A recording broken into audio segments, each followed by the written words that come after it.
working for you to determine if some neighborhoods have it a lot worse than others when it comes to potholes, but we need your help. San Diego flood victims plead with the city and the county to help them with housing. We catch up with them today to find out where they're sleeping tonight. Big rains across Southern California have been filling the reservoirs. What does that mean to you as a customer who uses that water? San Diego County sees its first measles case in 4 years. Now doctors want parents to know the signs to look for. That story coming up. Flowers, cash, and a romantic getaway. The special couple that's about to receive a Valentine's Day surprise. CBS 8 News Live at 6 starts now.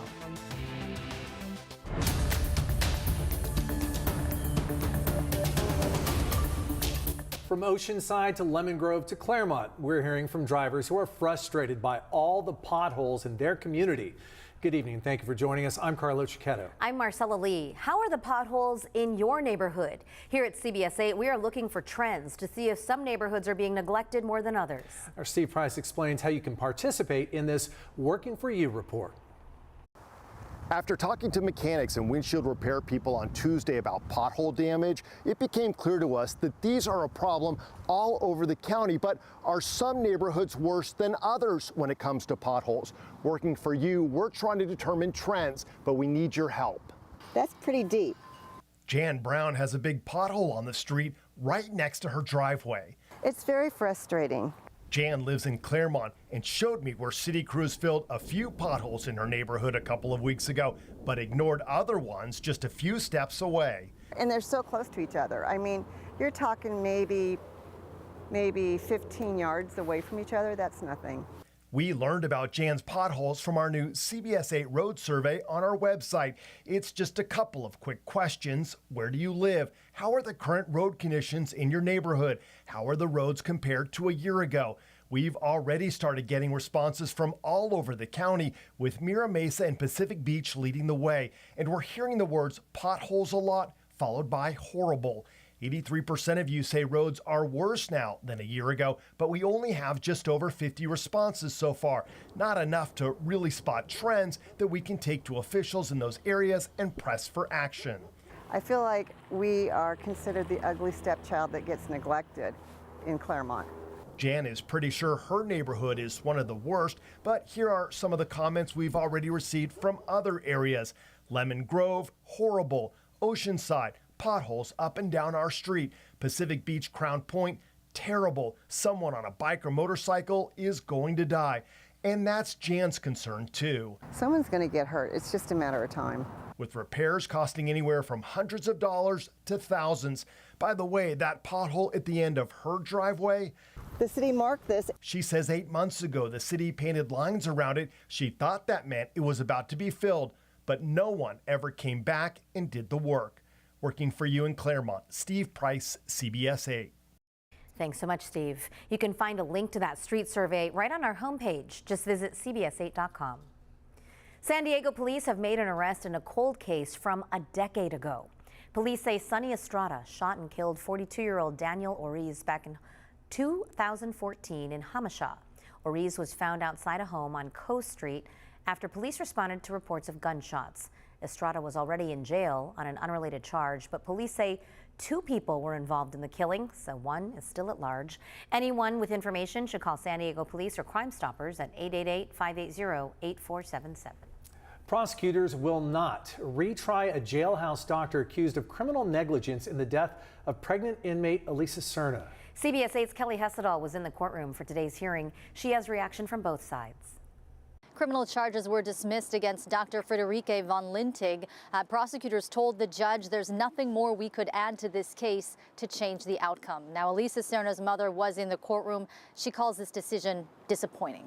Dr. Friederike von Lintig leaves the East County Courthouse moments after prosecutors declared they will not be seeking a second trial against her. Defense attorney Dana Grimes spoke on behalf of her client. We've always known on behalf of Dr. von Lintig that she was not criminally negligent. So it's been a long time coming, but she's now been vindicated by the jury's result and echoed by the court. Cameras were not allowed inside the courtroom for today's hearing or any of the 3-week trial against Dr. von Lintig and nurse Danilee Pasqua. A jury found Pasqua not guilty of negligence charges in the death of inmate Alisa Cerna, but deadlocked on reaching a verdict for the doctor. It's been difficult for Dr. Von Lintig, but it's not lost on her that at the end of the day, this is a tragedy that Ms. Cerna passed away. In court, the judge essentially said it would be tough to pin the blame on the two women when there is clearly plenty of fault to go around in this case. It's frustrating. Cerna's mother sat through the entire trial. She saw her daughter's last moments alive. She's not forgotten, and we're still fighting. A federal civil rights case was put on hold due to the criminal trial, but that will now move forward.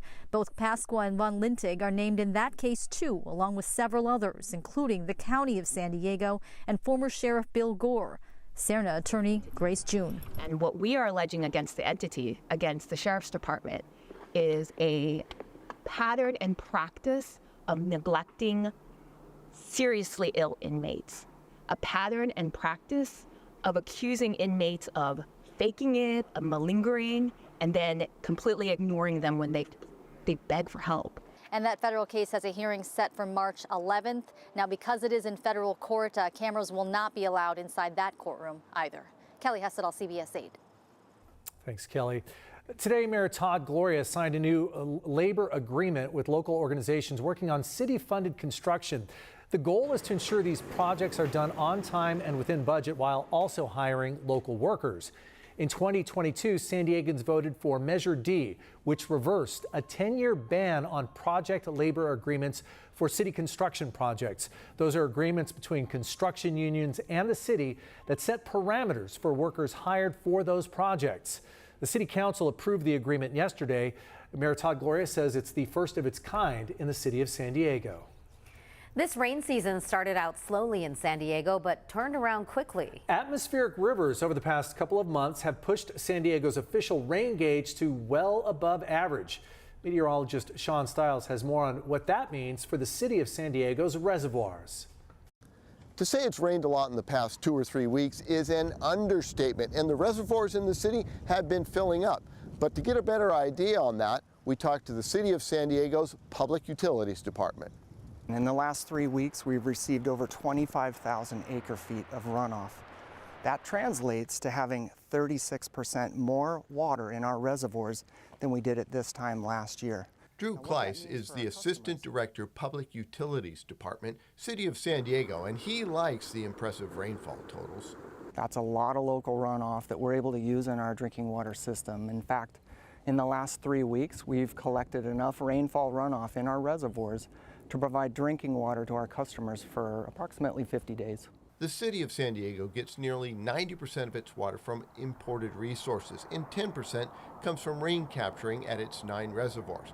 But when you look at last year's incredible rain and combine it with this year, the local water is significant.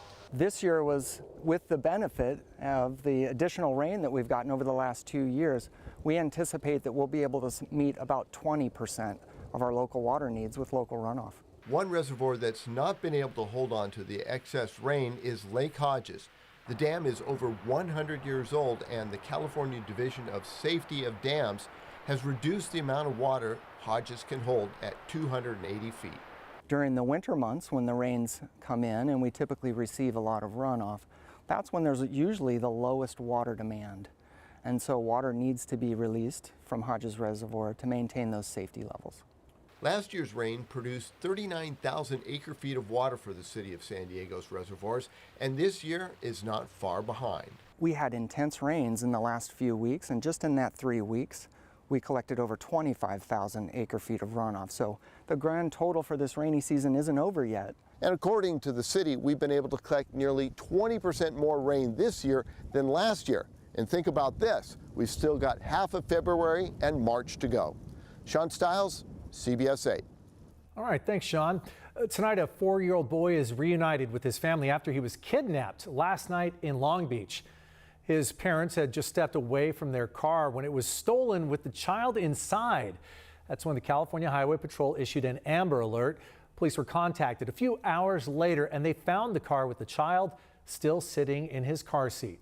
A homeless man has been arrested in connection with the theft and kidnapping.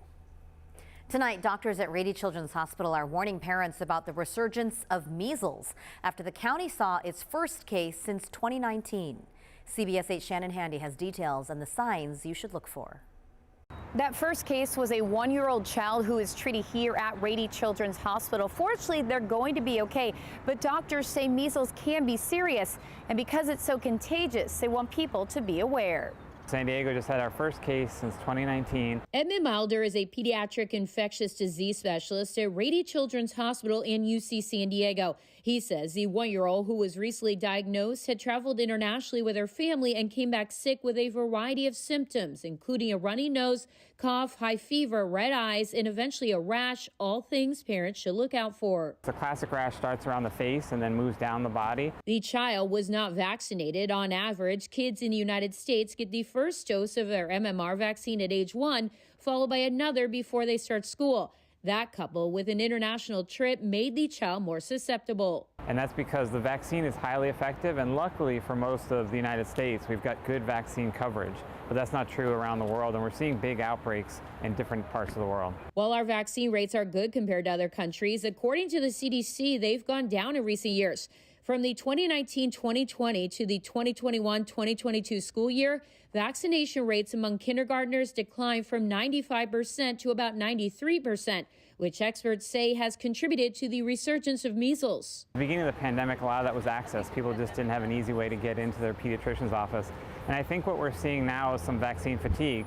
With the pandemic came all new vaccines to learn about, different visits, and some people have just fallen behind and haven't caught back up. Measles, which is a viral infection, used to be common among children. Physicians today know that measles is more than a nuisance. In 2000, it was considered eradicated in the U.S. Dr. Milder says while this latest case should not cause panic, measles can be serious, which is why people need to be aware. About 1 in 1,000 people that gets measles will get inflammation of their brain, encephalitis, and 1 in 1,000 can die. For most people, they'll make a full recovery.